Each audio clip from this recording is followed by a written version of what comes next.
sinabi ng premyadong direktor na si Direk Joey Reyes na hindi naging maganda ang takbo ng pelikulang lokal noong nakaraang taon. Sa palagay ba ninyo, makakaahon ba ngayong 2026 ang mga pelikulang Pilipino? Dahil ako ang Sassy-Tari classmate at nag-iisang pure lady. O syempre, dalawa lang tayo, di ba? Ako ang una, Kuya Romel. Kaya understood na yun na pag napili ko yung isa, sa'yo na yung isa. Kaya, spin the wheel!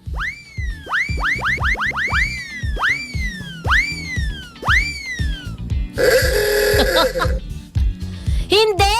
Ang aking naging ang napili ko, 'di ba? Makakaahon ba ngayong 2026 ang mga pelikulang Pilipino hangga't hindi bumababa ang presyo ng ticket, hangga't ang ating mga filmmakers ay hindi ko naman po nilalahat hindi gumagawa ng napakagandang pelikula na worth it talagang panoorin ng mga tao, hindi po tayo makakaahon ng mga lokal ngayon. Lalong-lalo na dun po ako sa punto ng pagpapababa ng ticket dahil naman alam natin sa hirap po ng buhay talaga napakahirap po talagang manood ng sine dahil kukulangin po ang 1,000 pesos para makanood ka ng sine isasama mo pa ang pamilya mo. Sa hirap ng buhay, mas priority na lamang po ng mga tao ang mga basic, 'di ba? Mga basic needs nila, yung bumili ng bigas, pagkain, imbes na kasi nakakanood naman sila sa mga online streaming So, hangga't hindi binababa ang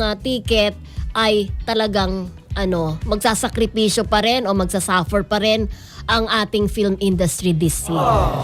Ayan, at kahit pa yan ang natira, may ready answer ako. Siyempre, oo ang paninindigan ko, pero ang gusto ko, hindi. Let's face it talaga po na mahirap nang kumita ang mga pelikula. Pero dahil, kikita pa rin yan. Dahil siyempre, yung mga movie producers mag-iisip na gumawa talaga ng mga dekalidad na pelikula. Yun lang.